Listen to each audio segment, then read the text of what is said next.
It is a beautiful day today, and we are going to talk about top 3 tips and tricks that I have for teaching in elementary school. So I made this video in response to a question I had the other day on one of my other videos that was asking about, since I have experience in both junior high school and elementary school teaching in Japan, why don't I talk a little bit more about that experience? And I thought it would be cool to do something that for other teachers who are trying to learn, it's directly relatable and implementable for classroom use, as opposed to kind of a philosophical discussion.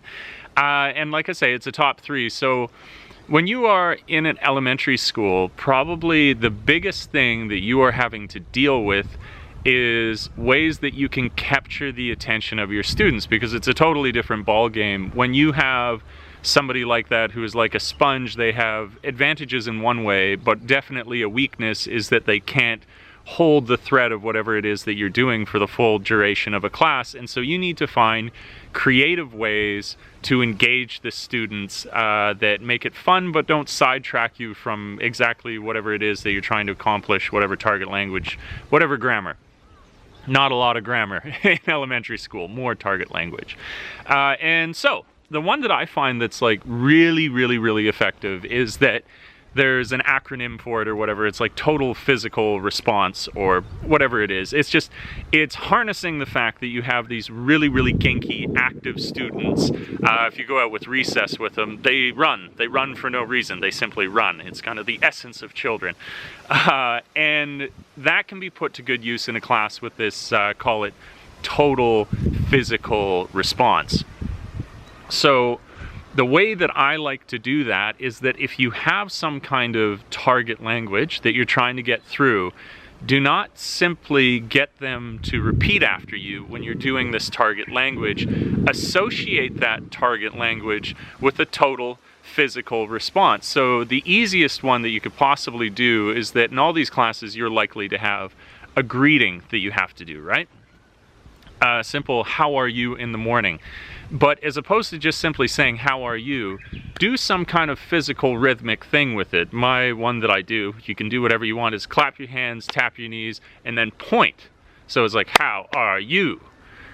And if you get the kids to do that, you'll notice, I guarantee, right away where you had 60% of the class, 50% of the class engaged with that sentence that you're trying to get them to say, as soon as you do the physical action associated with it, that lots more kids will get into it. It's fun, and the recall is much better. I mean, we know definitely from science that if you have a story associated with learning, you learn much better. If you have a physical response associated with learning, you have much better recall as well.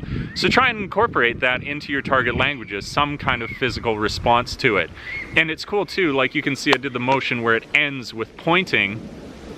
It's a great it's a great way to indicate to the kids who you're asking. If it's all of them, it's a great way to get them, if you want them to ask a teacher in the classroom that question, you point at them and then now point at the teacher, and then they go, okay, how are you? And then they point at the teacher.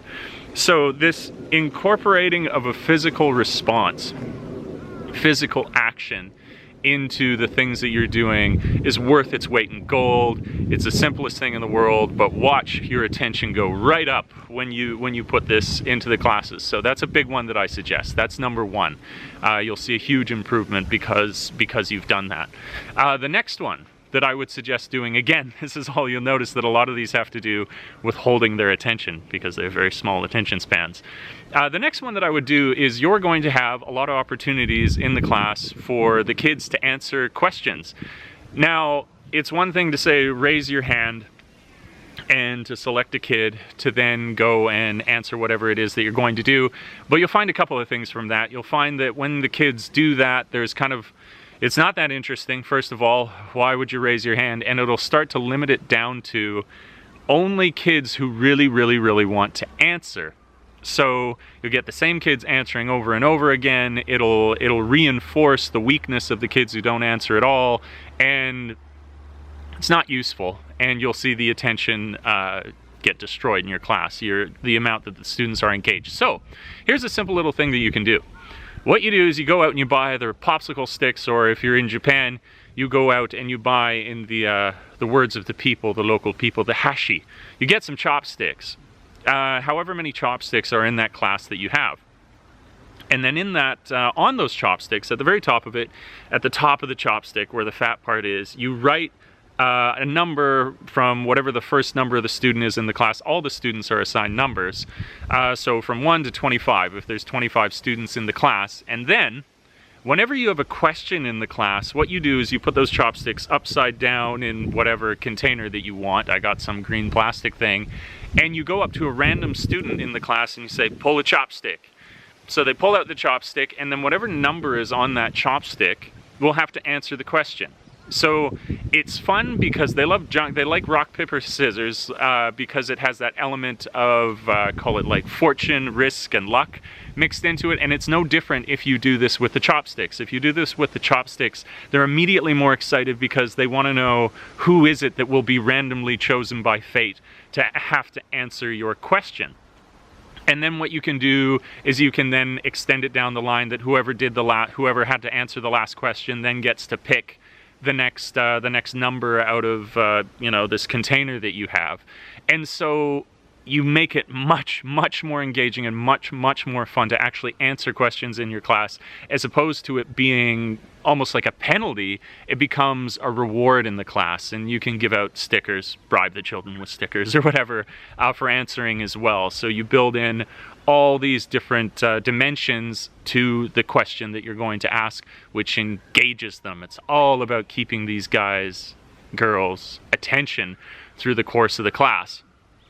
So there you go, you got your 2. Now I'll go on for one more, and then I'll throw in a bonus game at the end, which is a lot of fun that you can play with the kids. You know, why not have a game? So the third one is that this is a simple one. It's just you don't wrap your head around it. A lot of teachers who start out are so well-intentioned that when they start, they don't want to repeat any kind of games, because they feel that repetition will bore the kids for the reason that I'm talking about. They're afraid if they repeat a game that their attention won't be there again. They're like, oh, it's this game again. And they're right and they're wrong. So basically, don't be afraid. My last suggestion is that don't be afraid to repeat a game, if only for the fact that if you introduce it in the first class, unless it's the simplest game in the world, that there will be a learning process during that time, and so the kids can't get quite as into it because you're dedicating a period of time to just getting them to understand that game. So if you repeat an activity, it's actually a great benefit to you. It also takes time off of your planning. It doesn't make things so tough to always be coming up with something new. And those are the very simple reasons why I would suggest doing that. That you should, if you have a really good game, repeat it on occasion for yourself, for the kids, for the reasons that I've now just mentioned. So those are the top 3. Complete or total physical response with any sort of target language or thing that you're trying to get them to say. Better recall, better interest, better everything. Second one, add in this element of fortune and fate with the chopsticks.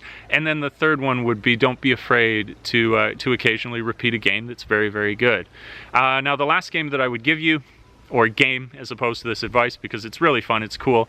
It involves, you could have a stopwatch, or you could download the app on your phone. It depends on the sort of vibe that you have at the school, if they'll let something like that go down. It's called Time Bomb. So what you got is whatever your target language is. For example, my birthday is January 1st. And what you have on the phone is this counter that's counting down. And so basically you have whatever fuzzy object, it can look like a bomb, it can look like anything really, but the symbol is that it's a bomb, and you give it to the first kid, and they're not allowed to pass it to the next kid in the class until they say the target language, and they can hear you walking around the class with the timer going tick, tick, tick, tick, tick, tick, counting down that the bomb's gonna go off. And so as soon as they say the target language, my birthday is January 3rd, they can throw the bomb to somebody else. It's kind of like a hot potato game, I guess. I've called it a bomb game, whatever. You know, get a sense of what your school is like to know if that's all right.